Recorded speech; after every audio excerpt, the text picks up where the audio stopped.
Okay, so we're at chapter 4 now. Mishnah Persian Hayomer Malakit Adam 8 Vavadim Vasava Mitoch Shalok Derech Malakit Mitoch Shalchavero. It's Hagas. Originally, they said a person is allowed to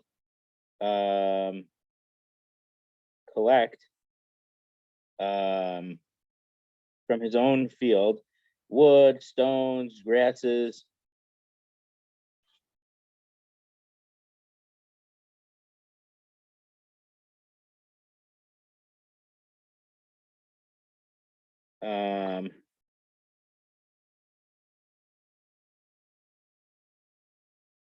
So the Bartanur says that the Rishami explained that you could take a lot of stuff out of your own field, just like you could take out of your friend's field, whether it's a lot or whether it's a little. So even though by gathering the wood and the grasses from your field, it's getting prepared to seed it, we say that originally they said that we were allowed to take it because you're taking because you need that grass or hay, whatever, I don't know, or you needed those wood, that wood. Just like if you would take from your friend, you wouldn't be fixing up your friend's field out of the goodness of your heart. If you took some wood out of there, it's because you were going to use the wood. Misharabu ovre avera, but when people who were transgressing the laws of Shmita became many, so they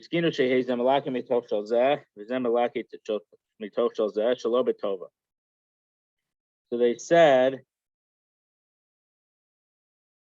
that you could collect other people's stuff, not your own fields. And you can't, shalobetova means without being appreciative. So, I mean, the Tiferet Yisrael literally says that you don't say thank you. Or any other expression of appreciation, like saying, like, I'll do yours and you'll do me. Because then it's the deal that we're going to clean each other's fields out on Shmita to prepare for planting. Right. So the barter is well, so Shalobetova either means that you're not appreciative, so he's not going to feel like he's doing it for you, so he's not going to get it completely ready. Or it could also just mean that you can't, in order to make it, I'm going to get my field cleared by you, and you're going to get your field cleared by me. So a tova doesn't literally mean just thanking, but it means by making some type of deal that's mutually beneficial. And certainly you can't say, oh, I'll take you out to dinner if you gather stuff from my field. So that would be like paying him to do work in your field for Shmita. So that would certainly be us. Base. Sada Shanis Kavtza. So a field whose thorns were taken out on Shmita, meaning, I guess, like the weed bushes, not literally the thorns, but the thorns and the thistles, the plants that were here in Skokie. We have lots of weed trees. Izare b'motei Shviis, it's allowed to be seeded and planted after Shmita. It's not considered that you were preparing it on Shmita and then it would be prohibited for you to benefit from that. Shanitaiva o shanidaira. So if it was prepared very well on Shmita, either it was plowed very well, or they made it a penned area, like we spoke about in the previous parak. So it became pre-fertilized. Lotis arba motei Shviis, you're not allowed to plant that field after Shviis. So midiraisa, it's not a problem because you're not planting it on Shmita. But the Chachamim fined you and punished you and said, because you were making your field substantially better on Shmita, even though you didn't necessarily violate Torah law for doing it, you're not allowed to plant it the following season. Taiva, so a field that it became good, meaning it was, which is the same word from a line or two above, that it was plowed twice. So so it was very well prepared. So the Bartanura does point out that when it talks about this, this is at a time when the foreign leaders who were in control of Eretz Yisrael levied very big taxes on the Jewish people. And so the Chachamim allowed you to plow the field on Shmita in order to give the set tax to the king. But if you plow twice, then that's forbidden. The plowing it twice will make it, I guess, grow better, that you prepare the field better. So the Chachamim didn't allow you to do it twice, they only allowed it to do it once. But this was also only because of the taxes that they were obligated to pay the kings who were in charge of the land. So if it was this double, so that's the Tiferet Yisrael says that it just means that Taiva, it was plowed and planted. And then he mentions about Bartanura that it was plowed twice to be very well. So Beit Shammai Omer mein ochlen per Shabbat Shvius. Beit Shammai forbids you to eat from its produce on Shmita at all. Beit Hillel Omer ochlen. Beit Hillel says you are allowed to eat from the produce of such a field.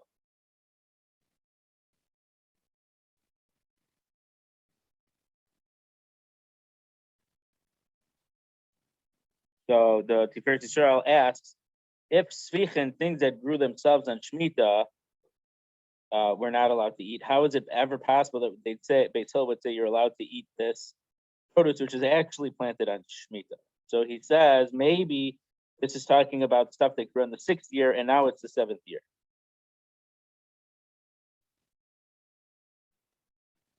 So it wouldn't be a case of Svichen. Beis Shammai Omer ein ochlen per Shvius b'tova. Beis Shammai says you're not allowed to eat produce of Shmita with tova, which again either means you're appreciative to the owner for giving it to you, whether it's as easy as saying thank you or showing someone who's writing a thank you note potentially. So they forbid it because the Torah says it's ownerless. So you don't thank someone. Let's say if Mike gave me a DVD of their Super Bowl, I'm not going to thank Jeff for giving me the DVD. He didn't give it to me. So this was Hefker is ownerless. It wasn't Shmerel who gave you this produce. It was Hefker, was ownerless. So you're not allowed to show some type of thanks to show as if they were giving something to you when you're eating that Shmita produce. But Tzila Omer, but Tzila says Ochel b'tova v'shelo b'tova. You can eat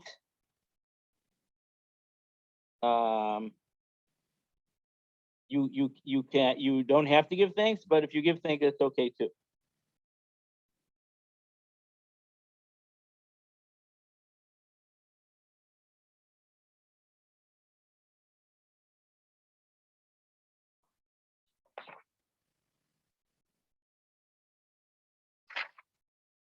Rabbi Yehuda Omer Chiluf Advarim Zumikula Beit Shammai Beit Chumer Beit Hillel. Beit Shammai flips the opinions, and he says that Beit Shammai is the one who says you could eat it and give thanks, and Beit Hillel is strict. It's one of the few cases where Beit Hillel is stricter than Beit Shammai, and Beit Hillel prohibits you from eating Shemitah produce with giving thanks and appreciation to the person whose field it was from.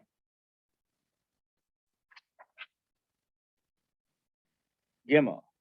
Oh, and so the Rambam says we don't pass on Rabbi Yehuda. Obviously, that's important because we would follow Beit Hillel against Beit Shammai. So we have to know what Beit Hillel said to know which way we pass. So we said that you're allowed to eat the tova shelo b'tova. Gimel chokrim nirin min anachrim b'shvius.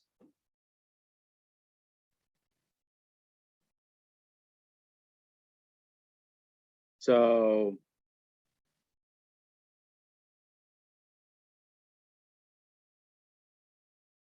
it seems that you buy a field that was plowed from a non-Jew on Shmita, so it's ready for you to plant after Shmita.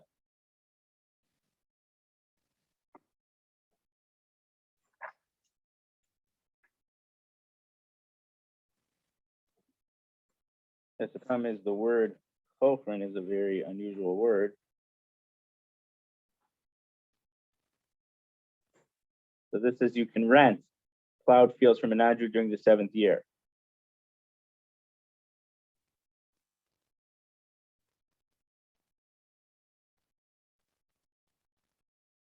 So meaning everyone knows that that you're going to plant them at the 8th year. And we know that it's also for you to prepare the field like this for the 8th year. But when you rent it from a non-Jew, you can, you are allowed to plant for the following year. But you can't make a deal with this from another Jew. Because obviously the non-Jew is going to plow it when it's not allowed to be plowed on Shmita. Jeff, are you okay? All right.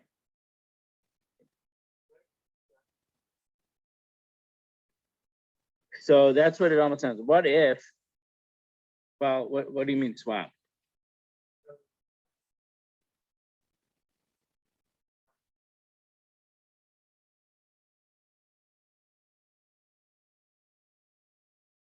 Well, the thing is, if you're gonna be working someone's land, that might be a problem. So I don't know what you'd benefit from it.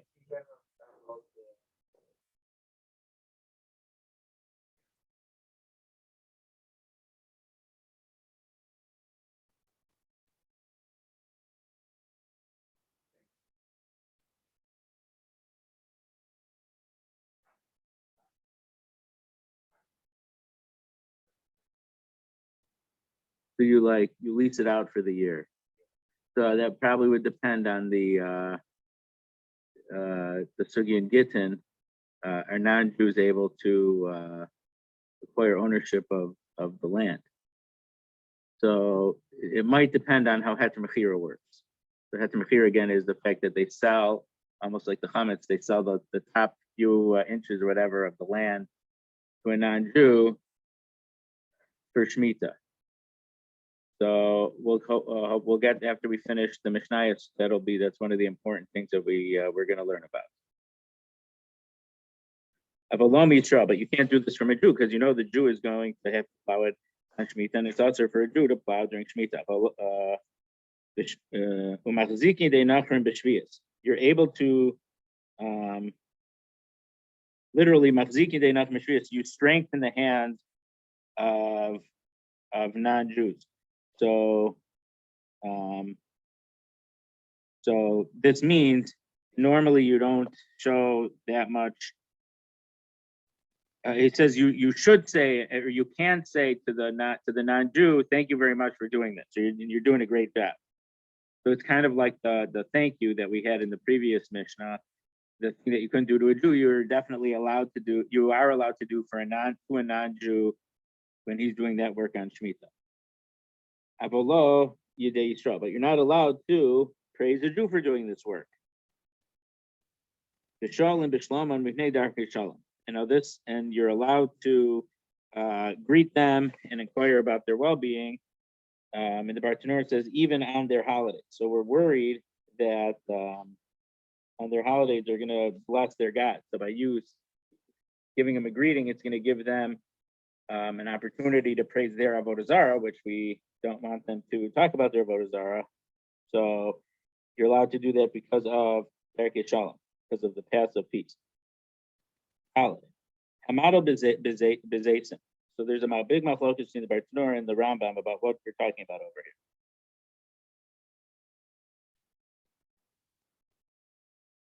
So the Rambam says that you're chopping down these trees, so you're going to have less trees in your field, and you're going to use the wood for firewood.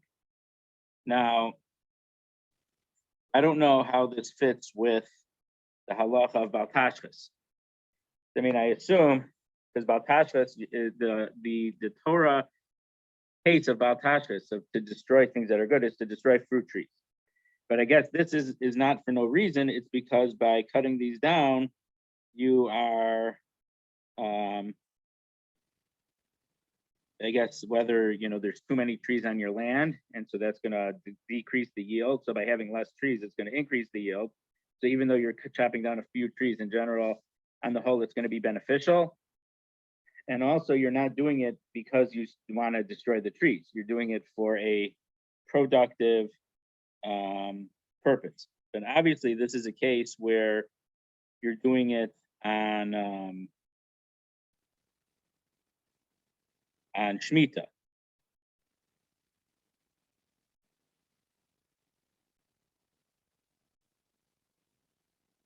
The Rambam doesn't think so. I thought he was, as I recall.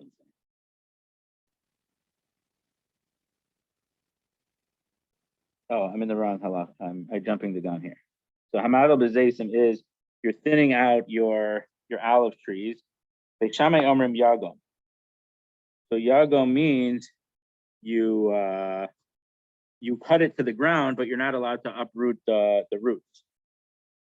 Ubeitzil omrim yisharich, and Beitzil allows you to uproot the roots, even though I guess it'll be in better.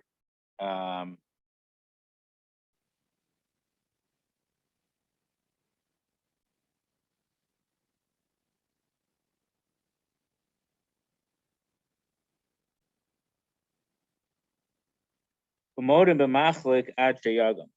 machlik if machlik is more than just thinning out your orchard. Machlik seems to be you're smoothing the ground. You're cutting down what the Bartanur says 3 trees in a row. So that looks like you're cutting them down to prepare the ground for planting. The Shammai Beisil agrees that in that case, you're not allowed to uproot. You're not allowed to take the roots up. So what is thinning out? You take 1 out of every 3 or 2 out of every 3. But a machlik, smoothing your field, is taking 3 consecutive trees and cutting them all down. This is talking about your own field, because when you take out the roots, it looks like you're preparing the ground to plant there. But if you're chopping down these trees in someone else's field, you are allowed to, even if you chop down 3 trees in a row, you're allowed to take the roots out, because you wouldn't be preparing someone else's field for planting like this. So the Chachamim didn't forbid it. Okay, hamafkia bezayis.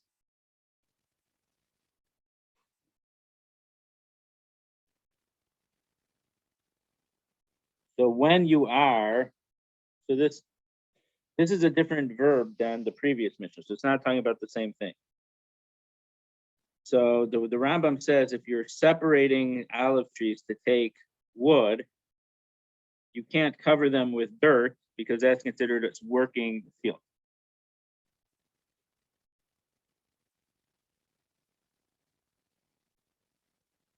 So the Persian Figs says it's like you're cutting a couple branches off, and this is definitely not in a way that you're pruning the tree. If it's pruning the tree, you're improving the tree, so that's definitely awesome. But this is done in a way where you need some wood for a fire, so you're cutting a branch here, a branch there, not in a way that you're trying to improve the tree's growth. So when you cut it, you can't cut down, I guess, the place where you had cut off, where you can't cover it with dirt or dust. You can cover it with stones or straw. So if we're talking about a branch that's high up, I don't exactly understand how you'd put stones higher up on a branch that you cut off. So, but if you would cover it with the dirt or this dust, afar, it's eventually going to be better for the tree. But if you put it with, cover it with stones or cash, you're not going to make the tree better. You're just kind of, it's not going to get worse from having been cut off. I quoted Torah Shikma, if you cut beams of a Shikma tree. Now, Shikma is a type of I guess a species of oak or something. Some translate it as sycamore. I don't know if it's actually sycamore. I mean, linguistically, the words are similar to each other. So if you cut these strong, it's not just stem a branch. It's more like I mean, a core is almost it's good enough to be a beam.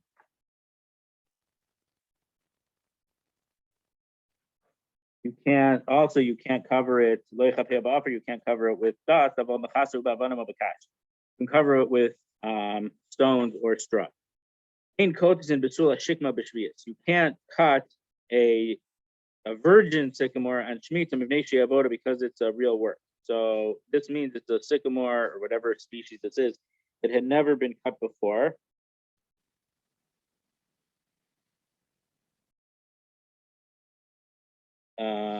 So doing that to the tree, the first time you're going to cut a tree, that's part of the avoda, and it's going to become better that way. So you're not allowed to cut those for the first time on Shmita. Rabbi Yehuda Merkedarka Asur, it's only forbidden if you do it in the regular way, because that's considered avoda. Ela omag via asara tfachim ogome me'amalar. So either you have to do it 10 tfachim high, or you have to do it flush with the ground. So I guess, however these trees grew, it wasn't. See, I'm picturing it like it's growing here, and then there's a branch high up here on the side. These branches, it seems, from the way Rabbi Yehuda explained it, these branches were cut fairly low to the ground. So then it makes, to me, more sense how you'd be able to put stones on there. Hamidzaniv bagfanim. So Bartanura says you're cutting off what, I don't know, the word from Mizaniv seems to be a tail. I don't exactly know what it means, the tail of a grapevine. It's going to cause the vine to become thicker and grow better and be stronger. The hakotet kanim, and you cut reeds or certain types of branches which to make them stronger. So that's how the Bartanura explains. The Rambam says you just cut a little bit from the branches. It seems, or the way some people bring it down, that according to the Bartanura, it sounds like you're doing something that's definitely going to make the vine or the reed better. And according to the Rambam, you're not necessarily doing it. So Rabbi Yossi Aglili says you have to do it at least a tefach away from the grapes. Or from, if we're talking about the reeds, from the tefach above the ground. So when you do it that way, it doesn't look like you're doing it for the tree, for the vine. Rabbi Kiva Omer Kotetz Kedarko. Rabbi Kiva says you can cut the regular way, but kardam of a magal of magera of a you can use an axe or a sickle or a saw, however you want to do it.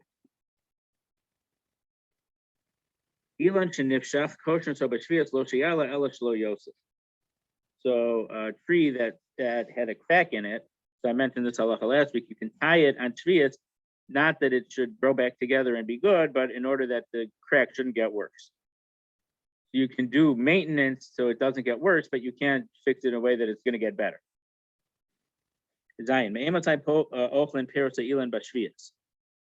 When can you eat fruits from a tree on Shmita?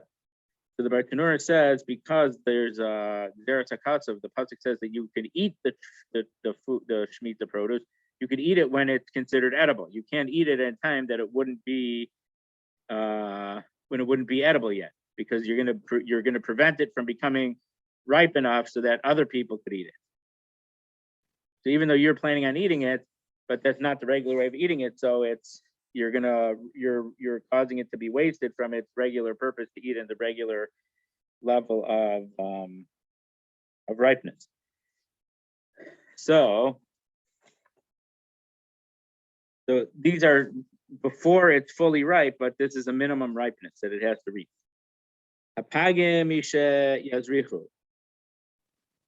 Figs for when they become red. You can eat them with your bread in the field. But pichalu, when they're pretty big, then konis l'toch beisa. You can bring it into your house. Meaning there were some things that people wouldn't eat. It's not market ready. But for the workers or the owners, if they're in the field, they would eat the produce just out there in the field.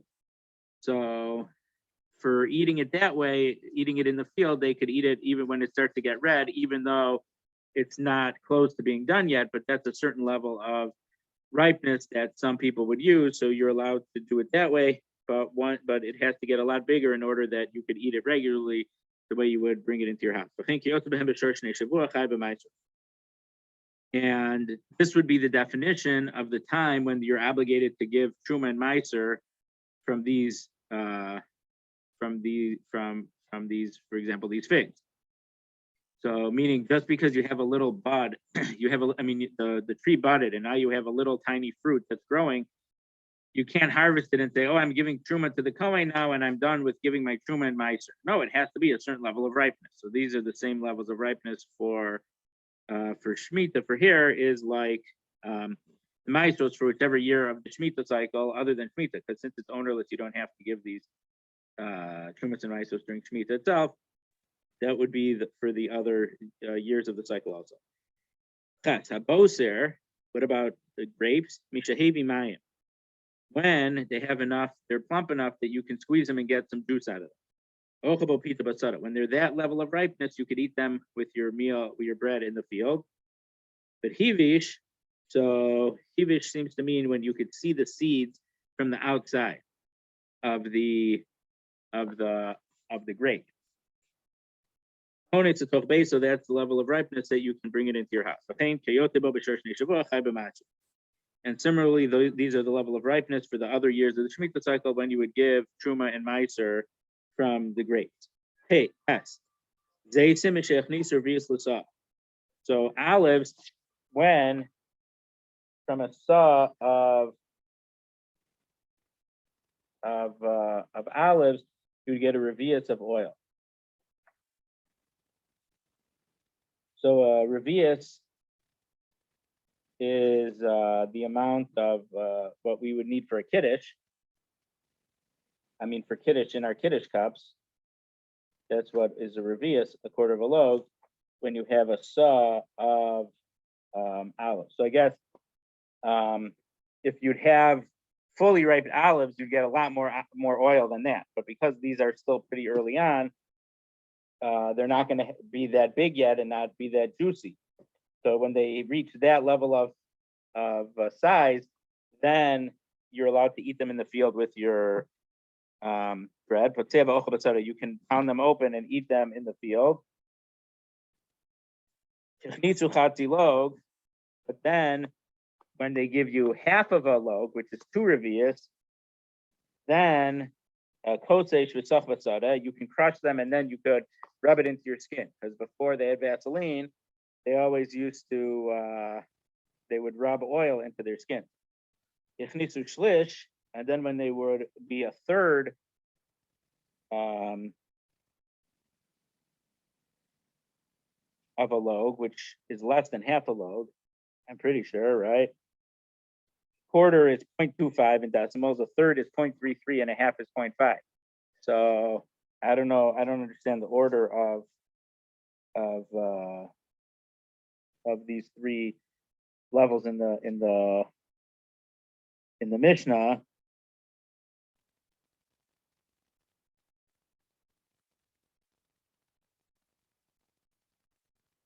You could either use it in the field or bring it into your house. And these are the levels of ripeness that for the other years of the Shmita cycle, you would be obligated to give meiser for olive. And for other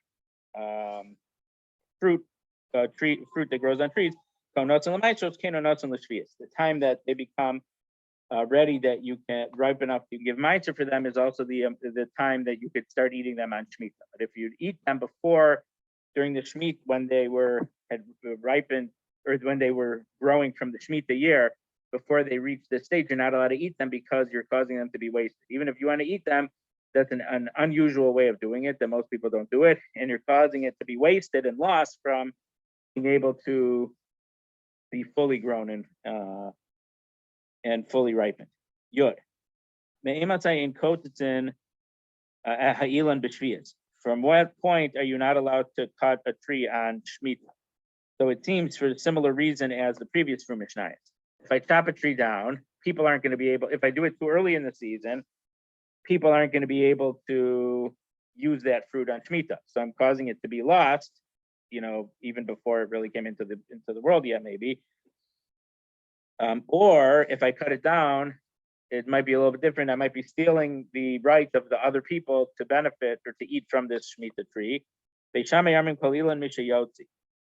Any tree, once it starts, the leaves or the buds in the Nisan time are on the tree, you're not allowed to cut the tree anymore.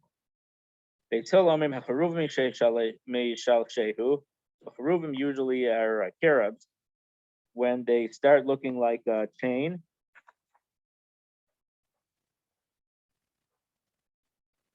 so because they're hanging, so grapes, either mishigareu either means that you see the seeds, because the word garin is a seed, or garin, just so you know, in the modern Hebrew, it also is nucleus. So nuclear physics and nuclear stuff is called garini, because you're dealing with the nucleus of atoms. So the seed, just like a seed to a grape or a fruit, so they call it the nucleus of an atom, I guess, is the garin. Or it has to be the size of the kul halavan, the Egyptian bean or the cowpea that we spoke about last week. The hazeitzim mishayanetzu, and the olive trees from when they blossom. Ushar kalilan mishayotzu, and other trees is from when they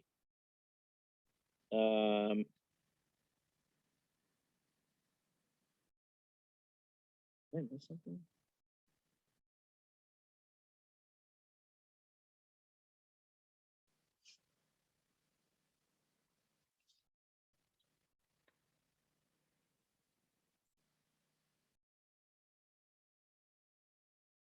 Okay.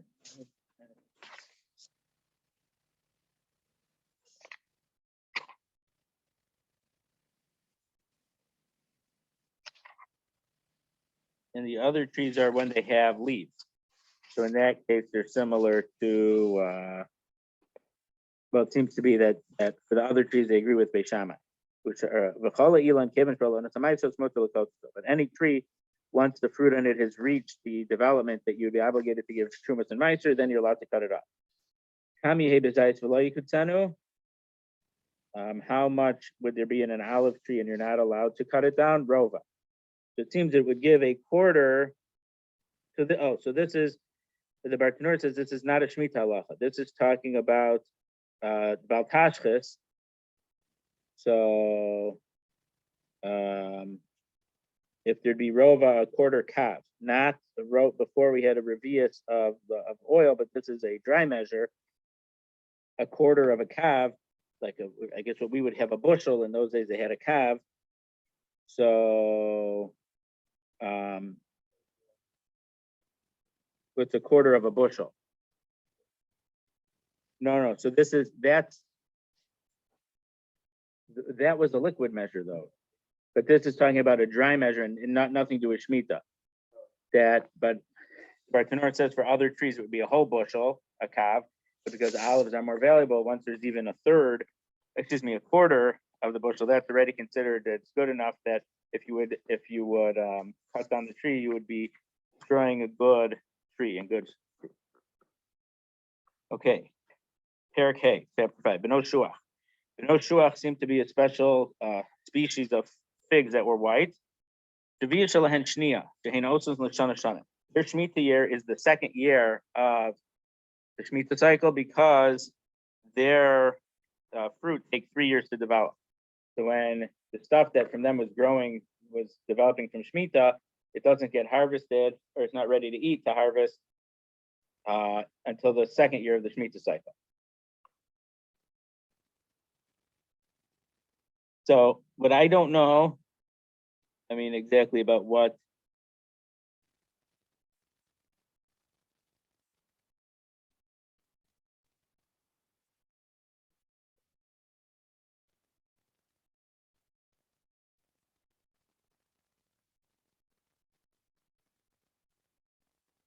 Okay, so the Tiferes Yisrael answers my question. He says it from the Yerushalmi. Every year, it grows new figs, new of these white figs, but they don't fully ripen until another 2 years. So my question was, if it only ripens every 3 years, well, I mean, so the cycle isn't going to be in sync with the same Shmita cycle. It's not necessarily going to be the second year every year, every cycle that it would ripen, that it would develop fruits. But he says it develops fruits every year, but those aren't ready for an additional 2 years. So now it's not a question, because every year it is developing fruits.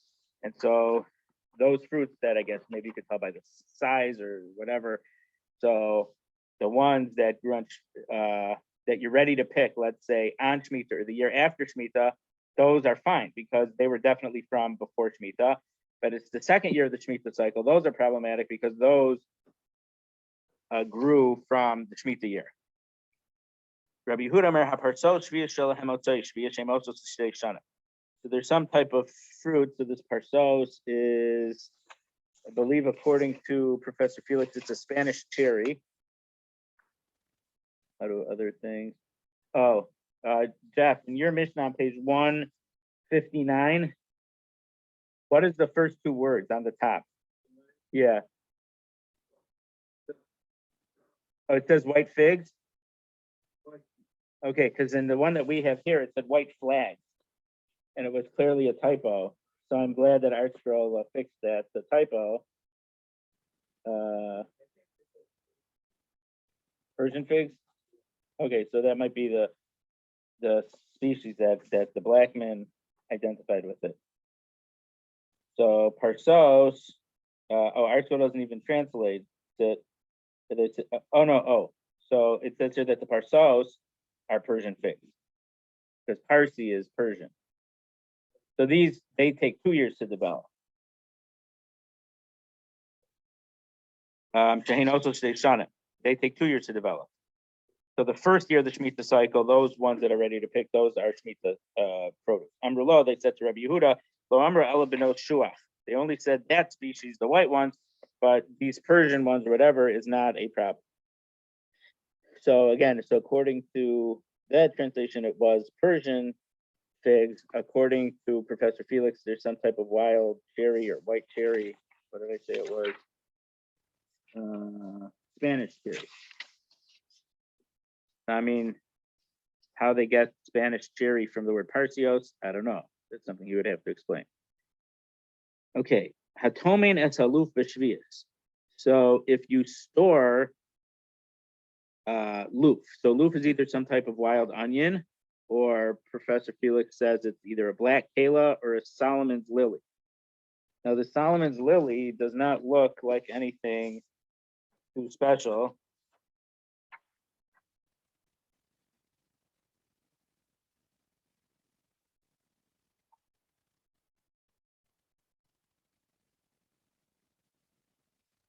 Oh, so it looks like a lily. So it looks like a lily. So it has the round.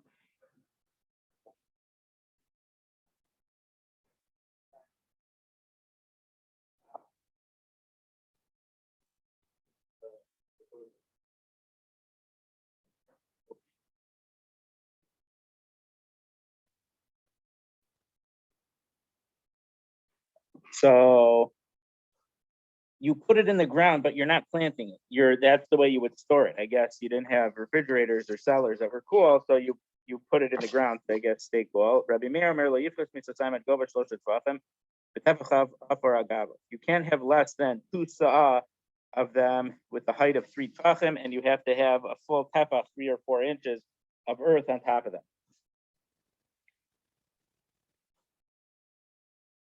Yeah, they're harvesting them. They are harvested already.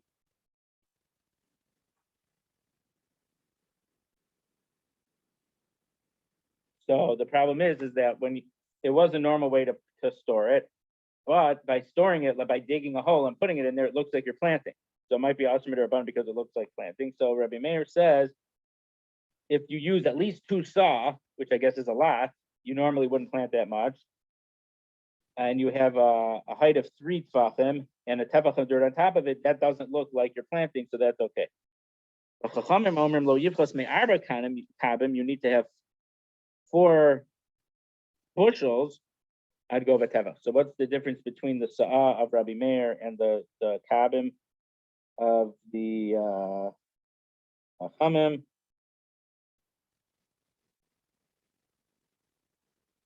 It's a much smaller quantity.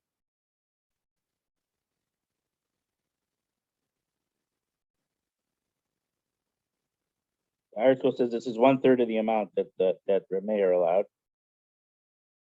I'd go v'tefach and a height of 1 tefach. It doesn't have to be as big of a pile as Rabbi Meir. V'tefach abra gavav, and you also have to have that same amount of dirt on top of it. So I guess according to Rabbi Meir, you have a deeper hole also. If you would, I assume, when normally you plant onions, you don't plant them that deep. Planting them 3 tefachim below the ground and then an extra tefach on top, that's not the way you plant an onion. So between 9 and 12 inches. It's very deep for an onion, right? That's what I'm saying. Right. So the problem is that for onion, I understand why the Mishnah, were you talking about onions? But it's Solomon's lily or black kala, the way that Professor Felix says. Is that a food that you wouldn't be allowed to plant? I don't know. So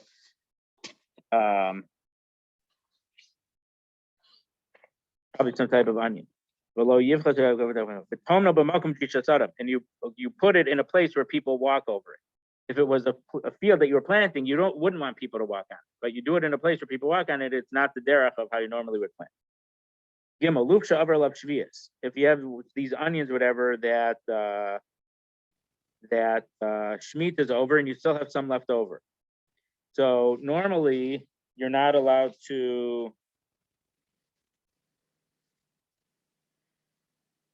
So because it lasts a long time, so you still have some left over. So if the poor people had taken the leaves of it, because the leaves of these wild onions or the Solomon's lily, they have a time limit. We've mentioned that we haven't really seen the halacha straight out yet, but I've mentioned it a few times. Only as long as the produce of each particular crop is in the field that the animals could eat from it, are we allowed to have it. So these leaves have a deadline, but the other onions, the onions themselves, could last a long time.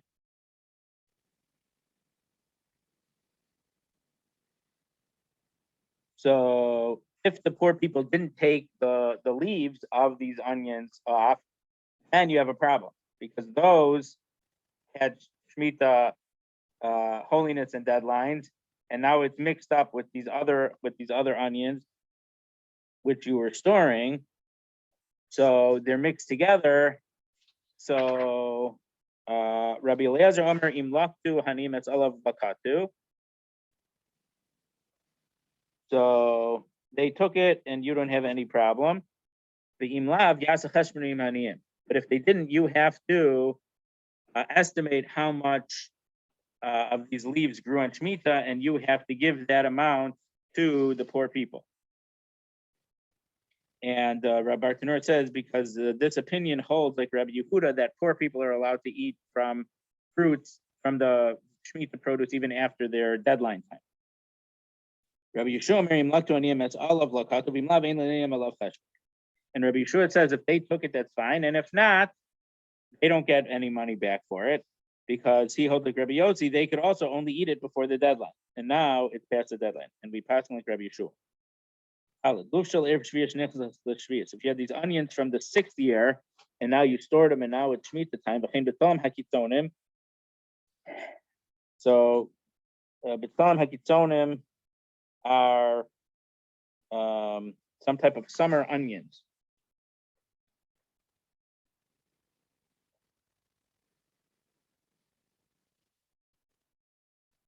How does he translate it? Yeah, summer onions.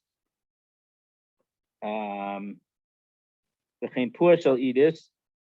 So it's some type, they translate it as madder, but it's MADDR, but it's something that they would make red colored dye from. So I guess they would dye clothes with it or whatever, or things.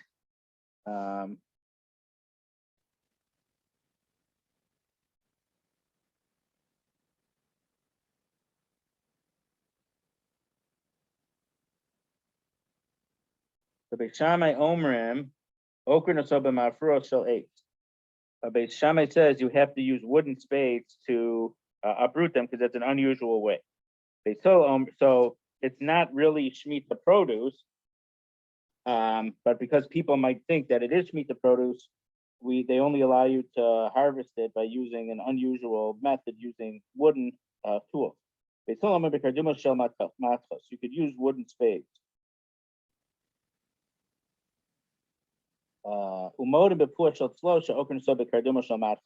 That they agree that if it was the matter that was grown on like rocky area, so it was more of a wild thing, so people don't plant that, you're allowed to use metal utensils to get that. Hey, how long you're able to take these onions after Shmita is over? Rabbi Huda Mir Miyad. You could take them immediately.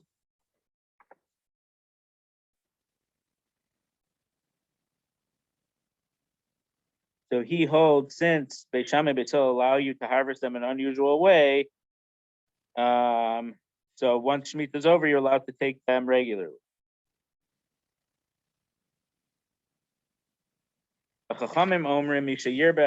No, you need to wait until enough of the amount of the new crop has overtaken the previous crop. Now, how exactly this crop is growing, I'm not sure. Oh, so the Tiferes Yisrael, that says from Pesach of the 8 years and on.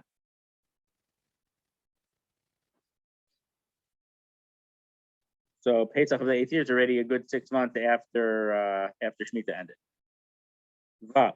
So now we have a few halachos or mishnayos that have to do with providing tools that someone might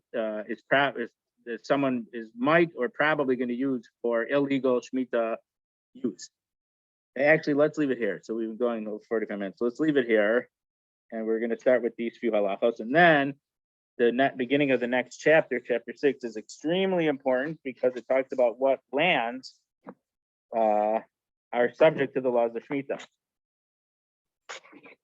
or which parts of Eretz Yisrael and this and that, or what is part of Eretz Yisrael. So that's very, very important details. There's a lot to say about that. So we'll leave it here for tonight.